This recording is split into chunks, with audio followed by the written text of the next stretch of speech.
87. Progress.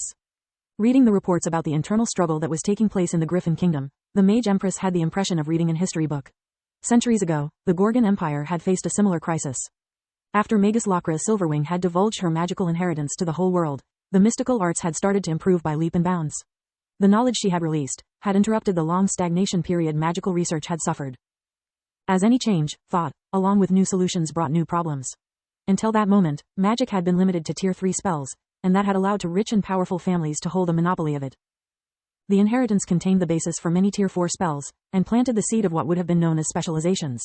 Realizing the countless military applications, the upper echelons of every country were put in a bind. Keeping the use of magic limited only to the scions of their families would make achieving any progress slow and difficult. Magic had always been a rare talent, and now there was so much to study but so few mages. On the other hand, allowing commoners to study magic would have altered the balance of power. Once they had access to Tier 4 spells, who could guarantee that the new mages would not bit the hand that fed them? While the Griffin Kingdom opted for the creation of the Mage Association, granting even to commoners status and riches according to their contributions, the Gorgon Empire had dismissed such idea as suicidal.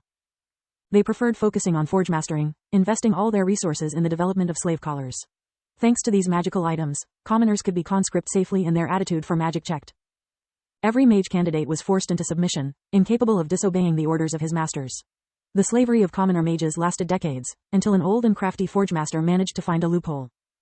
Her master had asked her to create an artifact capable of temporarily disable magical items, to use it on the battlefield and cripple the enemy's resources when they needed them the most, but he never said anything about avoiding it to affect the collars. When per his request, she showed him how it worked, the collars of all the mages in the household went off, and the revolt began. By combining the use of the artifact to free new mages and applying the collars to their tormentors, they slowly but inexorably exterminated or enslaved all the noble households.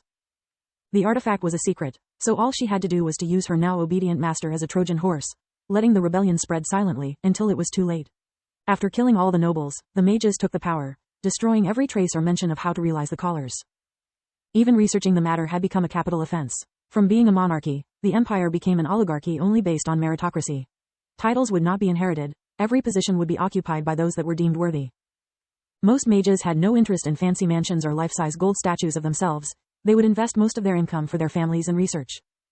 The first law enacted by the first Mage Emperor and his Magic Council had been the freedom to study magic, no matter the social status, and introducing chore magic in the core set of disciplines children had to study. The system wasn't perfect. A good mage could be an incompetent or cruel ruler, not to mention that at her death, the replacement of even a local governor could take quite some time, leaving the territory open to corruption or attacks from the outside. Also, because most of the resources were invested in constantly researching and developing new forms of magic, their human army was considered to be the weakest among the 3 neighboring countries. Nonetheless, the Gorgon Empire was now the most advanced country in the field of magical research.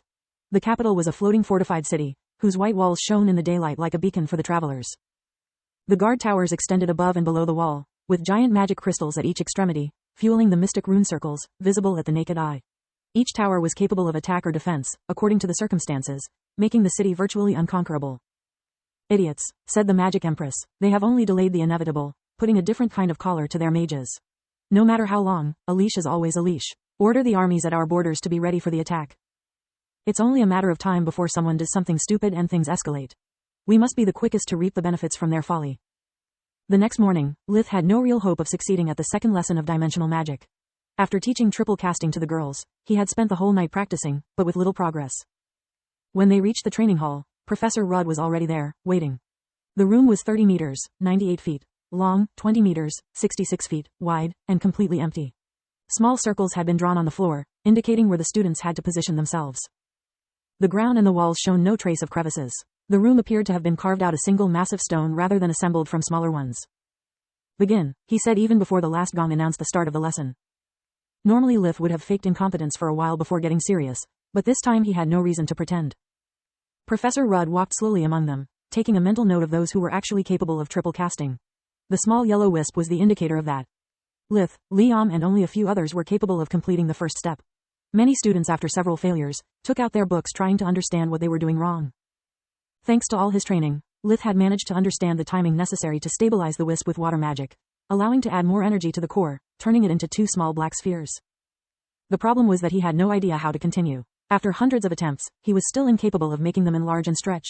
The event horizon form was the last step before properly completing the exercise. Second step already, not bad, for a commoner. Rudd clicked his tongue, noticing the lack of progress from the rest of the class. After 1 hour had passed and he had made no further progress, Lith decided to ask for help. Professor, I have a question. What a coincidence. So do I tell me, did you read my book yesterday? Yes. Did you understand what is written? Yes, Lith understood where he was going. Something similar had happened to him during a college lesson. Then for your own good, you do not have a question. Go back to your place. Fuming with rage, Lith resumed the spell. More time passed, and since he was still stuck at the second step, he stopped for a moment to check how others were doing. Uriel and Floria had yet to produce the yellow wisp, while Freya seemed to be able to generate it regularly. Seemed she finally grasped triple casting. Let's see how Kyla is doing. After looking around a bit, Lith was able to find her. Much to his surprise, he saw her generate the wisp, turn it into the 2 black dots, and even managed to start giving them the funnel shape. Professor Rudd was incapable of deciding if to be more amazed of her, or furious with the class. Several students tried to ask him for pointers and advice, but he gave everyone the same reply he gave Lith. When the lesson ended, no one had made any further progress. More than half the class had not been capable to achieve even the first step of the loop spell. Before you go, I want you to know that I'm disgusted by your attitude. Rudd said. I don't believe in equality. We are all born different for a reason.